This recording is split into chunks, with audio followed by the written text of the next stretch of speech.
Magandang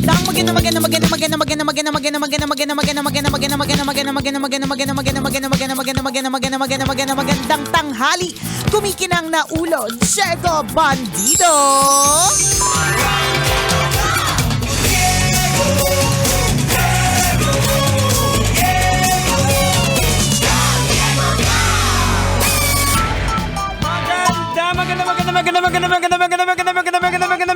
Magandang tanghali!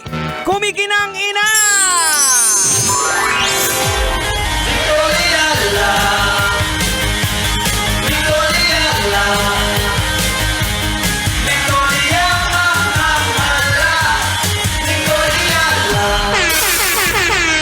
Dear Nicole Yala and Diego Bandido.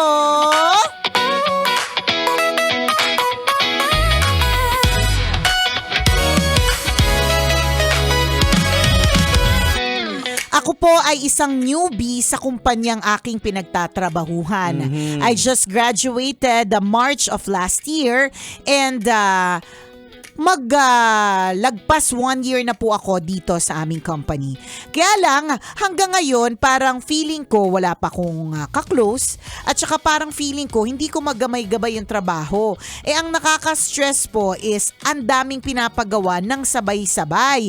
Hindi naman po ako isang department, isa po akong tao. Hay, how to manage it all? Thank you, Tambala, na kumikinang, and sana sa day off ko po ay makapagpadala ng alay. Yun! May sasabihin pa sana ako, hindi, ano yan, kaya mo yan. Correct, kasi kailangan magstay ka sa company na yan para makapunta ka dito para may alay!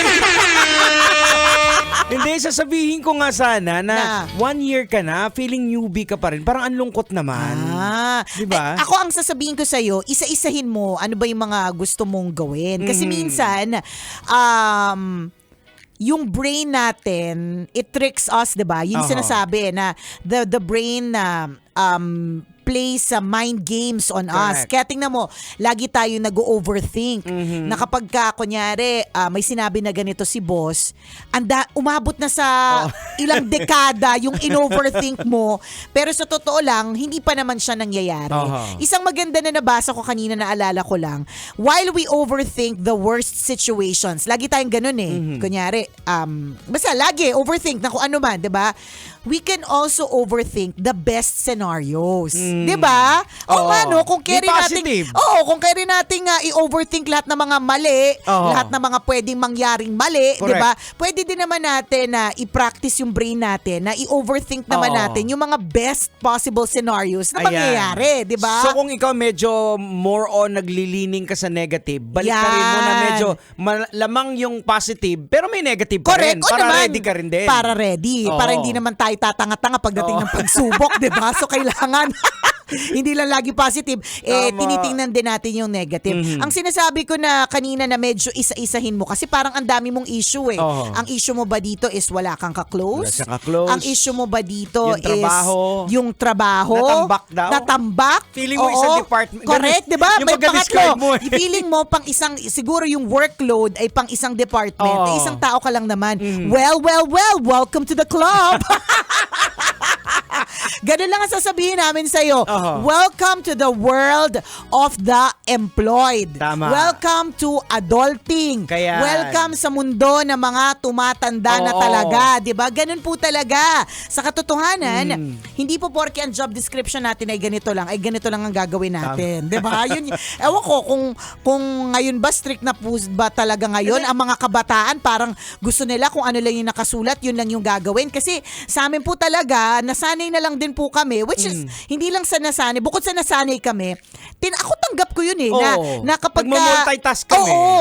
Tanggap ko siya na syempre pag nilagay ka sa isang trabaho, may mga possibilities talaga na mag-a-adjust ka na. Kailangan hilahin ka sa isang ganitong proyekto. O kaya kailangan gamitin yung powers mo sa ganitong klaseng part. It's really part of the job. At dyan naman nakikita, actually natatagpuan yung mga taong nilalagay doon sa may posisyon. Tama. Kung ikaw ang trabaho mo, isang trabaho lang, bago ka ilalagay dyan ng boss na di pwede kang lokohin ng iba kasi hindi mo alam yung ibang mga nangyayari, di ba? Think of it as, kung titingnan mo sa positive note, or positive way or positive POV, think of it as kapag ka binibigyan ka, alam niyo po, usually yung binibigyan ng maraming task, ito yung mga bida-bida, Tama. 'di ba? Kasi totoo naman yun. Ang isang boss ay hindi magbibigay ng task sa alam niyang Hindi posible mapagkakatiwalaan. mag-fail. Oo. Oo. Yung parang, naku, kitang-kita ko na kagad sa galawan nito na parang hindi ito, may posibilidad na Oo. hindi ito mag-work. Oy, meron may yung mga, ganun eh. merong mga boss nga ay, siya lang ang available, hindi ako na lang ang gagawa. Correct. Wag na! Correct. Diba? Okay. Gets naman natin.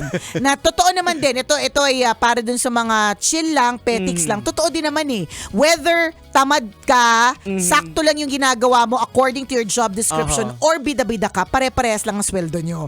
Yun ang masaklap na katotohanan Ayan. talaga dyan. Kaya lang, ang pagdating naman po sa work, it's really not all about just the money.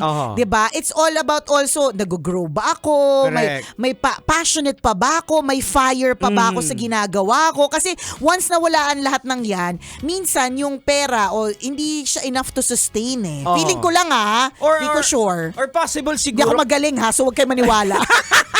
Or possible, kasi kami naranasan din namin nung mga bata, nung bata kami na pagka-graduate mo galing sa school, akala mo kung anong pinag-aralan nyo sa school, Yun na pagdating yun. sa real life, eto yun.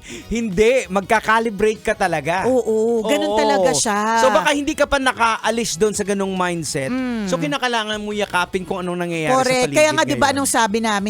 nung sabi ko kanina, welcome to the world of the employed. Welcome to the world of adulting. Oo. Adulting is real and Hindi po adulting ito- is difficult. Hindi po ito textbook na susundin mo kung anong Correct. napag-aralan, ito na yun. Ngayon, yung mga kinaiinisan mo ng mga bagay-bagay kung bakit mo ka pinag-aralan, feeling ko, ngayon na rin siya papasok. Yung disiplina, yung pagkukonsentrate, Tama. di ba? Yan na, dyan mo na siya magagamit. Kasi totoo yan gets ko. Shout out sa lahat ng mga estudyante pinag-aaralan ng shape ng rhombus tsaka trapezoid.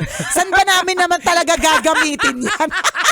Totoo naman din ang parallelogram. Alam mo, para saan yung parallelogram? Paki-explain. But, it teaches you skills na sometimes kahit hindi mo gusto because it's part of the curriculum or part of what you have to do, gagawin mo na lang. Well, actually, it Diba? has something to do how your brain works. Yes. Yung maintindihan mo yung mga complex Correct. na. Critical thinking. Oo, yung utak mo tinitrain. Hindi mo naman talaga siya gagamitin yung mga Oo. yung mga trapezoid na yan. Hindi naman literal na parang pag yung- nagtrabaho ka, Oo. okay, paano ko po ba gagamitin ng rhombus, parallelogram at trapezoid sa trabaho ko bilang DJ, let's say. Oo. But, Yan. 'di ba, magagamit ang pwede siguro kung Yung alam brain apply mo, natin. natitrain siya. Correct. Oo. Parang yung and iwas dementia yan mga kabisyo pakatandaan if ikaw yung tipo ng tao, wala lang, advice lang, base lang din sa mga kilala kong sobrang may edad na sila pero yung brain nila nagpo-function Oo. well.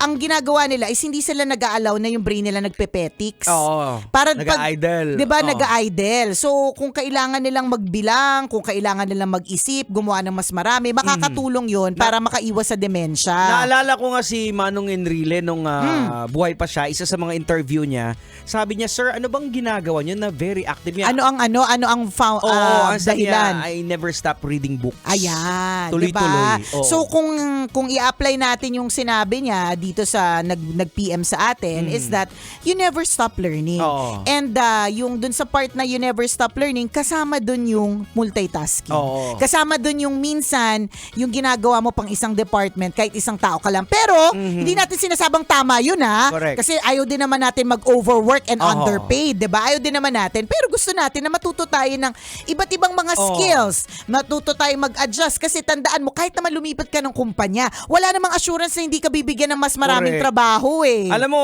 ito sa mga ilang araw na bigla hindi na mawala sa isip-isip ko. Sige, tingin ko yung mga kumpanya, kinakailangan yung kunin si Nicole Yana Correct. as your strength and coach para hindi magkaroon ng Correct. burnout sa empleyado. Sa tingin ko talaga, Diba? I think you should contact me Oo. now, today. Kasi meron po akong promo today. Na kapag kinuha niyo po ako as a strengths coach para malaman po ang inyong mga strengths and how you can work around it, Yes. over it, above it, in between and everything in between, 'di ba? Meron po tayong discount for today only. Ayan. Pero seriously mga kabisyo Ito din kasi nababurnout din ng empleyado kasi baka nilagay siya doon sa isang department o isang trabaho na, Na weakness niya. Hindi niya naman strength, di ba? Correct. Nakakapagod talaga Oo. yun. Di ba? Kaya tingnan mo, yung mga taong nailagay sila dun sa posisyon or sa job na Oo. talagang Nandun yung strength nandun yung nila. strength nila. Hindi ba't parang Nag-i-enjoy G sila. nag-e-enjoy Minsan mga sila. bida-bida pa sila. Correct. Nangunguna pa sila. Totoo. Ino-auto-on nila kahit Totoo. auto-off dapat. Kasi nga, bida-bida sila. Kasi strength nila yun. Diba? Ganun yung mga taong nilagay sa tamang lugar. Oo. Kasi alam nila kung saan sila ilulugar. Oo. Diba? So, okay, inquire today. Yeah, contact PM Nicoliala. PM, you're kumikinang na strength As your coach. certified. Yes, Gallup certified strength coach. Yan. Baka sabihin nyo, etos lang naman ito. Kaya nga ako May maniniwala nag-aral. mo sa... Alam mo, ginagawa Jen, natin. sa totoo lang, kaya talaga ako nag-aral kasi tsaka kailangan yung pagiging coach ko, merong certification ng Oo. international company. Kasi kung hindi, baka walang maniwala. Hindi, etsusin lang kami niyan. Chika lang ang lahat, di ba? And speaking of chika, ang dami kong nakachika na mga iba't ibang mga pangulo o presidente ng Toda Terminals dyan sa Barangay Pinagbuhatan, Ay! Pasig City. Shout out po! Isa-isahin namin kayo bisitahin in the next few days, weeks, or months. Basta ang mahalaga tayo po ay mag-bonding soon. Shout out rin kay Ma'am Janet Ayan, of Ma'am Barangay Janet. Pinagbuhatan, kay Papa Pitts Uy. ng Barangay Security Force ng Barangay Pinagbuhatan and si Lolita Brillante at lahat ng mga mimosa na na-meet ko dyan sa Barangay Pinagbuhatan, Pasig City. Shout out at magkita-kita tayo sa Sabado! Hatid saya concert po yan. Correct! Ako po si Jericho Bandido. At ako naman po si Nicole Yala. Kailangan pa bang i-memorize yan? Basic! This song